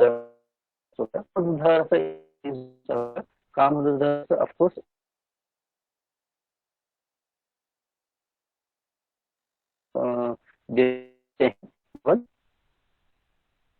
डिप्रेशन में भी हम प्लान कर सकते हैं, एंग्जाइटी में हम प्लान कर सकते हैं। अलावा योगेंद्र स्मृति रस इन द कंडीशन ऑफ अपस्मारा चतुर्मुख रस बृहत्वाद चिंता स्वयं प्रिपरेशन प्लान कर सकते हैं। Next thing is this is ये जो एवर्शन थेरेपी है, जो कि मेरे फैमिली में, जो कि ट्रेडिशनल बैकग्राउंड बिलोंग करता हूँ, मेरे फैमिली से, ये चीज पर्टिकुलर फार्मूला जो है मेरे ग्रैंडफादर ने आइडेंटिफाई किया हुआ था। तो उन्होंने काफी केसेस में उन्होंने अप्लाई किया था, जो कि सक्सेसफुली ट्रीटमेंट हमने देखा था। ठीक है, तो एवर्शन थेरेपी इन आयुर्वेदा, मतलब अल्कोहलिक केसेस में एवर्शन थेरेपी कैसे कर सकते हैं। कंटेंट है शोधित तुत्थ या काचिस 3 to 5 ग्राम हम यूज करना है। उसके साथ लेमन 1 यूज करना है। Boiled and cooled water 400 to 500 ml, अभ्यारिष्ट अगेन 400 to 500 ml, अच्छे से मिला के उसको स्टोर करके रखना है। ठीक है, and dosage is 10 ml, duration is 2 to 3 months। Precaution यहाँ पे केयर लेना है कि patient should be एब्सटेंट from the alcohol during the treatment schedule. ठीक है, आफ्टर 2 months अगर वो पीना चाहेगा तो सीवियर वॉमिटिंग शुरू होगा। This is the aversion therapy which my grandfather has found, वो चीज मैं आपके साथ शेयर किया है। नेक्स्ट एक और चीज है, ये आपको मैं बताना चाहूंगा, ये सक्सेसफुल केस है ओसीडी का, जो of course OCD is very difficult to manage, no doubt, but mild to moderation simple medication से अलॉन्ग विथ साइकोथेरेपेटिक टेक्निक से हम प्लान कर सकते हैं।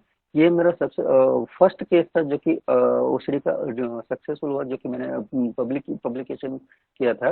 आरगवध त्वक चूर्ण कषाय 90 ml BD, and along with that combination of शंखपुष्प चूर्ण, सर्पगंधा चूर्ण, गोक्षर चूर्ण, जटामांसी चूर्ण दिया गया था, गिवन इन 2 ग्राम TDS विद गोघृता। उसके साथ सारस्वत अरेस्टा वगैरह दिया था। यहाँ पे कपिकच्छु चूर्ण इसलिए दिया गया था क्योंकि the patient was having Parkinson's condition. तो after the duration of 2 months of treatment, जो ओसीडी जो था विच वाज एक पर्टिकुलर स्केल है, Yale Brown obsessive compulsive scale से हमने आइडेंटिफाई किया था कि कितना ओसीडी लेवल, उसी को ही हमने स्केल को रखी। फिर बाद में after the duration of 2 months of treatment cure हो गया। इसको देख के दिल्ली से भी ऑनलाइन में कहीं एक केस आई थी मुझे, जिसका मैंने ट्रीटमेंट किया था। ठीक है, मेडिसिन मैंने प्रोवाइड किया था एंड ऑनलाइन में मैंने काउंसलिंग वगैरह किया था। उसके बाद उसका तो ट्रीटमेंट तो हो गया, उसके मैंने छोड़ दिया था, मुझे पता नहीं था। लेकिन जो पेशेंट था उसकी मदर कॉलेज थी, उसने सेम प्रिंसिपल को, सेम कॉम्बिनेशन को अपने बच्चों में भी दे दिया। अप्रोक्सीमेटली 15 to 16 चिल्ड्रन, उन सभी में ये पर्टिकुलर कॉम्बिनेशन बेनिफिट हुआ है। सभी कॉम्बिनेशन नहीं, पर्टिकुलरली आरगवध त्वक चूर्ण एक चीज है। सेकंड थिंग है शंखपुष्प चूर्ण, सर्पगंधा चूर्ण, गोक्षर चूर्ण, जटामांसी। ये कॉम्बिनेशन उन भी काम है। इसका मतलब ये नहीं कि ये सभी ओसीडी को क्योर करते। मेरा फेल्यूर केस भी है ओसीडी का, जो कि एग्रेसिव ओसीडी था। उसको लगता है कोई भी पॉकेट में अगर कोई भी चाबी है, चाबी अगर उसके पॉकेट में है तो वो सीधा अपने आप में फोड़ देगा। ठीक है, this type of aggressive which was not treated, which not cured, उसको फिर करना पड़ा, बहुत सीवियर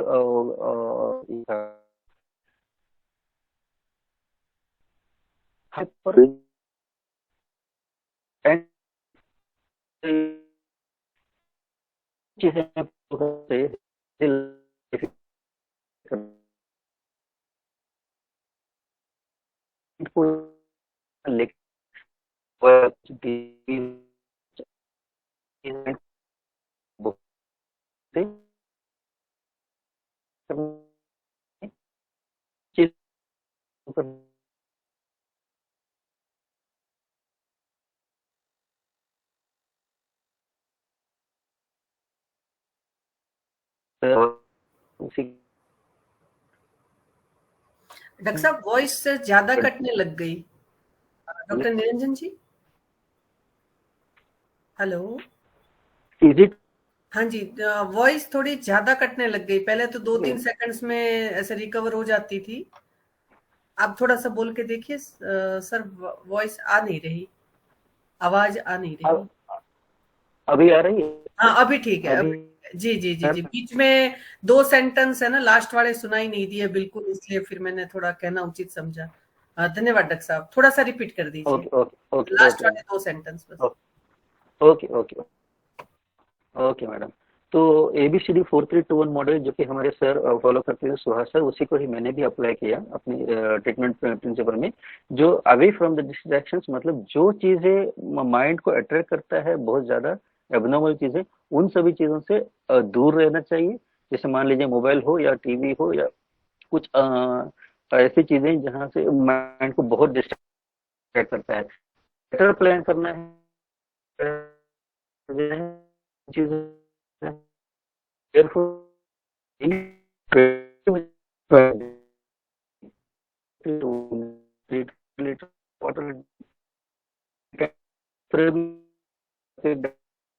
सात्विक डाइट में की सत्वगुण वृद्धि होता है, जैसे आयुर्वेद में जो है 85 टू हैप्पी हार्मोन वहां से प्रोड्यूस होता है।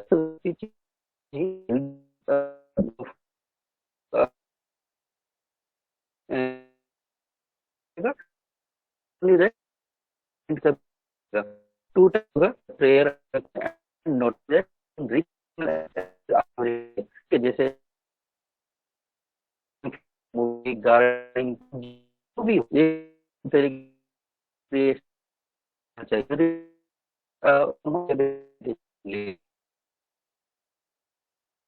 conclude is key. Follow ABCD 4321 for healthy lifestyle modification। ठीक है, जो भी पेशेंट आता है पहले हमको आइडेंटिफाई करना है weather the patient is neurotic या साइकोटिक। उसके बाद हमें ट्रीटमेंट प्लान करना है। अगर न्यूरोटिक है तो सत्वाजय चिकित्सा जो कि साइकोथेरेपी हम बोलते हैं वो अच्छे से काम होता है।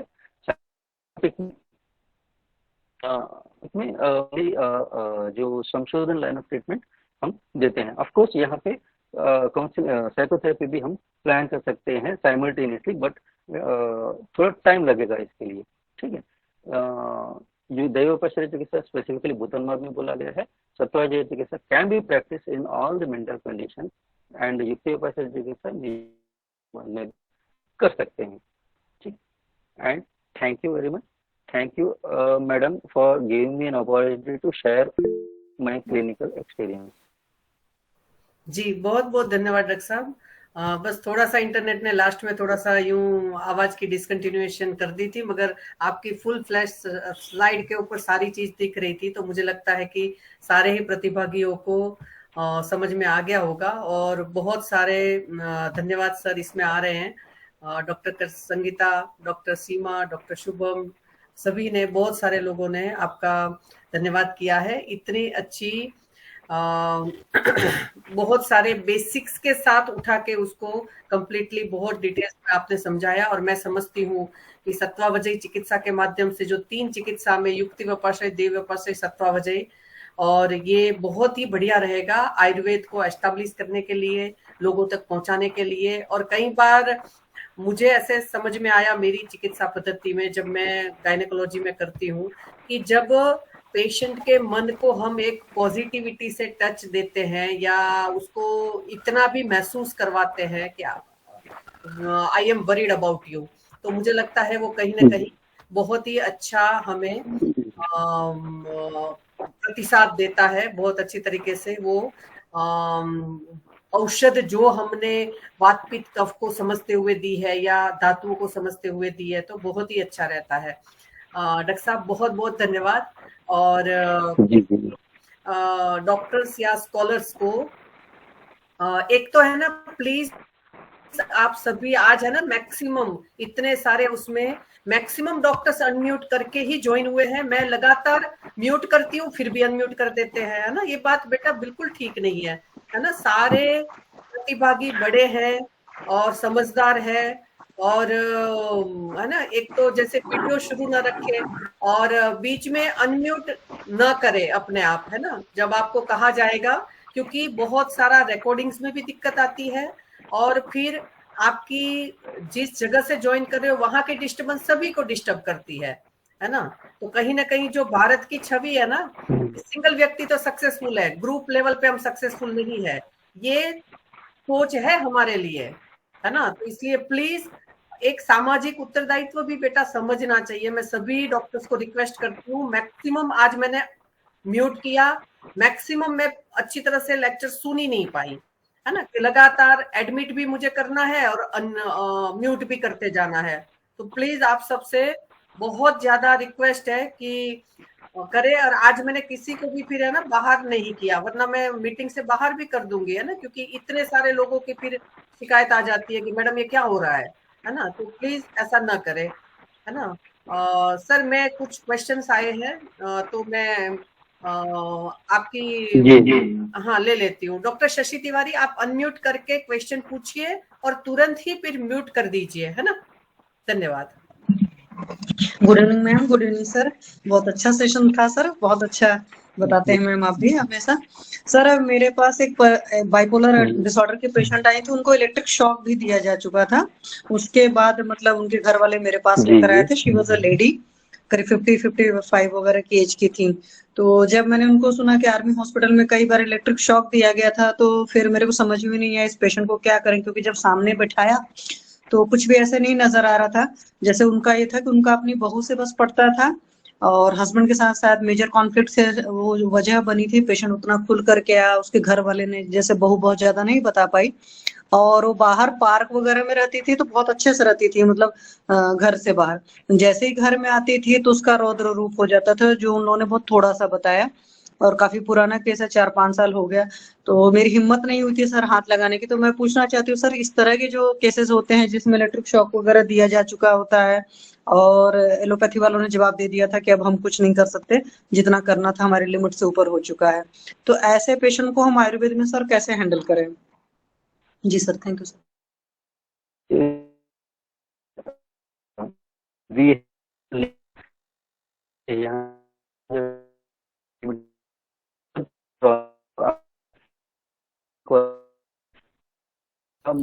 डॉक्टर साहब कुछ वॉइस मेरे पास तो क्लियर नहीं तो है। हमको शशि जी उधर वॉइस क्लियर है क्या? नहीं मैम, मैडम, बिल्कुल आवाज नहीं साफ आ रही थी। वॉइस सॉरी, मैं वॉइस लिख नहीं नहीं जा है रही थी, clear. Voice is not clear. हाँ जी जी, निरंजन जी थोड़ा सा कुछ अगर हो सके तो, क्या दिक्कत रही कुछ?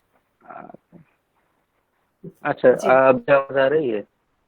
अब सही है, अभी हाँ अब आवाज आ रही सही है जी। Is it okay? जी जी अभी आ रही है जी, आ रही ओके, है।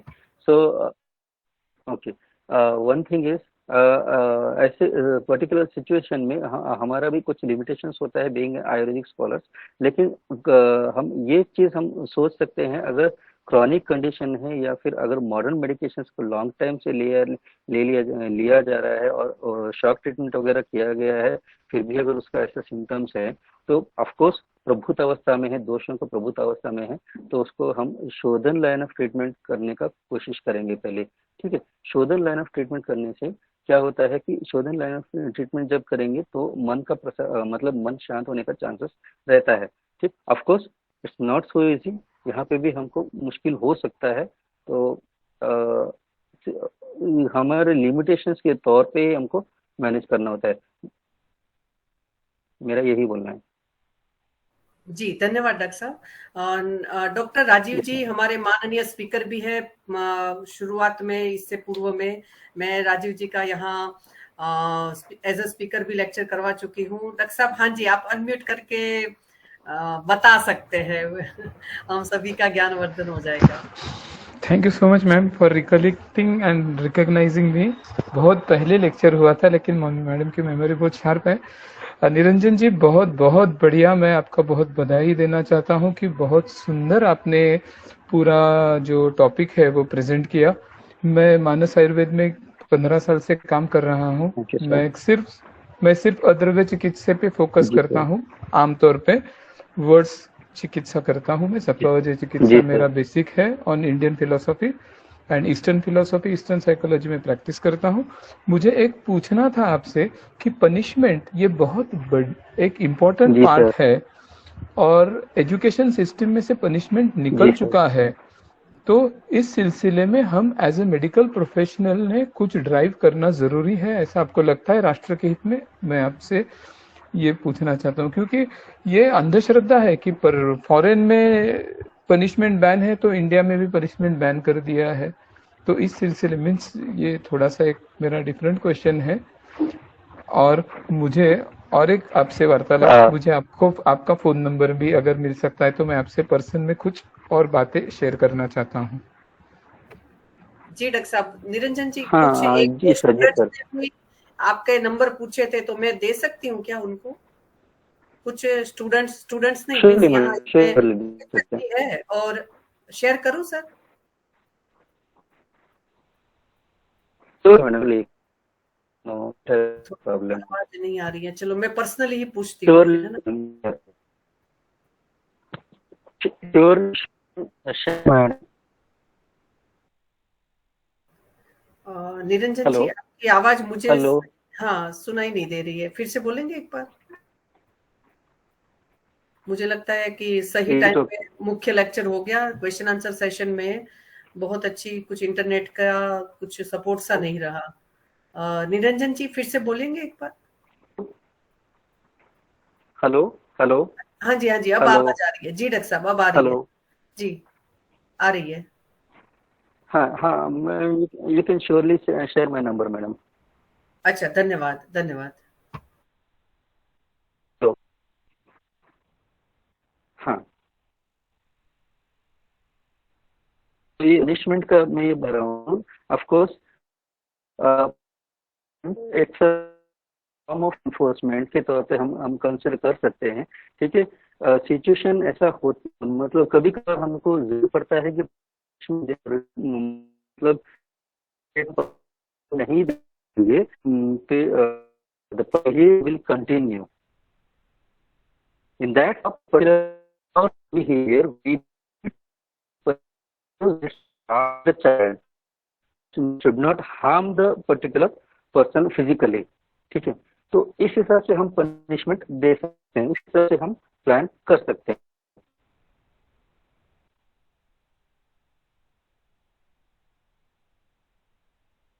Is it,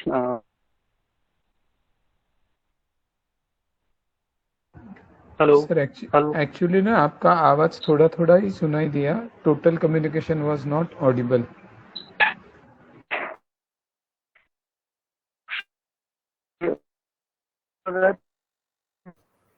जी डॉक्टर साहब, बस मुझे भी यहाँ से बहुत अच्छा सुनाई नहीं दिया। मैं तो ईश्वर का शुक्रिया करती हूँ कि भाई पहले वाला लेक्चर बहुत अच्छा हो गया, लास्ट वाले एक दो स्लाइड्स में ही थोड़ी दिक्कत रही।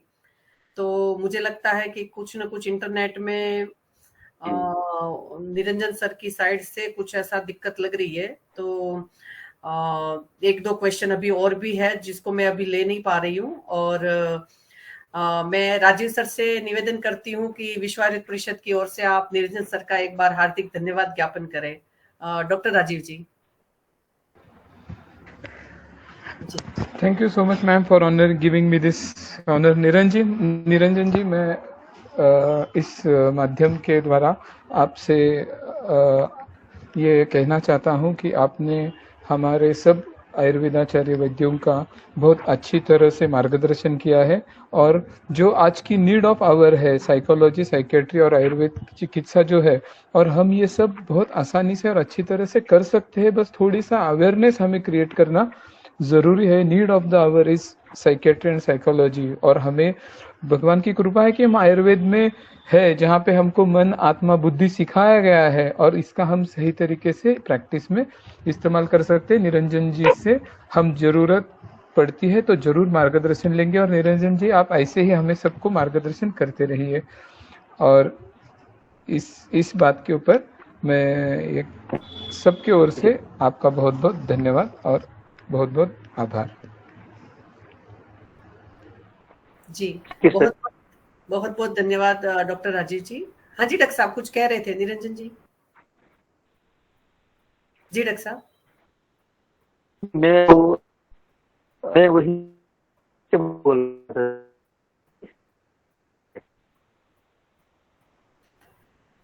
अभी हाँ डॉक्टर साहब, यहाँ इतनी क्लियर आपकी आवाज सुनाई नहीं दे रही है, बीच बीच में बहुत ज्यादा कट रही है, तो मैं क्षमा प्रार्थी हूँ। मगर विश्व आयुर्वेद परिषद की ओर से आयोजित इस अनवरत व्याख्यान माला में आपके द्वारा दिया गया ये अर्घ्य, ये हवन में आहुति के लिए हम आपका बहुत बहुत हार्दिक धन्यवाद करते हैं। और मैं क्वेश्चन आंसर के लिए फिर से एक बार एक नए केस प्रेजेंटेशन या टॉपिक के साथ आपको पक्का फिर से बुलाने वाली हूँ। और शुरुआत में जो एक बात मेरे से छूट गई थी कि सभी पार्टिसिपेंट्स को मैं कहना चाहती हूँ कि आज का इमरजेंसी लेक्चर था, किसी और स्पीकर का था, मगर उनको कुछ काम आ गया, तो मैंने सर को अभी 5-1 दिन, पता नहीं 4 दिन पहले ही हमारी बात हुई और मैंने सर से निवेदन किया, और सर ने तुरंत ही हाँ भर दी कि हाँ मैं कर दूंगा। तो क्योंकि मैं 3 महीने या 2.5 महीने एडवांस में चलती हूँ सर, मगर कभी कभी इमरजेंसी हो जाती है, तो एज अ इमरजेंसी स्पीकर इस व्याख्यान के लिए अपनी अनुमति देने के लिए मैं विश्व आयुर्वेद परिषद के उसके प्लेटफॉर्म से तहे दिल से आपका शुक्रिया अदा करती हूँ कि आपने हमें तुरंत अनुमति देकर आज आप यहाँ आए और हम सबको ज्ञान दिया। और सभी पार्टिसिपेंट से भी मैं निवेदन करना चाहती हूँ कि म्यूट रखकर ही आप ज्वाइन करें, प्लीज वीडियो ऑन न करें, और क्योंकि बहुत सारे फिर उसमें डिस्टरबेंस आते हैं प्रसारण संबंधी और रिकॉर्डिंग संबंधी, तो कृपया उसका भी ध्यान रखें। और बहुत सारे जो चिकित्सक या दूसरे लोग हैं ना, मैं समझती हूँ कि जो थ्योरी वाला पार्ट है उसको भी ध्यान से सुनना चाहिए, और जो पता है आपको, मैं समझती हूँ कि बहुत सारा ज्ञानवान हम रहते हैं और हमें पता होती है थ्योरी, मगर फिर भी एक अलग मुख से सुनने के बाद उसमें बहुत सारे मंडल और पटल खुलते हैं, ऐसा मुझे अपनी जिंदगी में लगा है। तो इसलिए और उनमें मिले हुए उन सिद्धांतों को जब आप अपनी प्रैक्टिस में अप्लाई करेंगे तो मुझे लगता है कि डेफिनेटली अपने पेशेंट से रिलेटेड बहुत ज्यादा हमें सक्सेस मिलेगा और कहीं ना कहीं आयुर्वेद का नाम ऊपर होगा। तो सभी पार्टिसिपेंट्स को अंत में मैं धन्यवाद करते हुए मैं शांति मंत्र बोलूंगी, आप सभी म्यूट रखकर ही दोहराएंगे। ओम सर्वे भवन्तु सुखिनः, सर्वे सन्तु निरामया, सर्वे भद्राणि पश्यन्तु, मा कश्चित् दुःखभाग् भवेत्। ओम शांति शांति शांति। नमो नमः। सभी विश्व के लोगों की निरामय रहने की कामना करते हुए मैं आपका धन्यवाद करती हूँ। नमो नमः।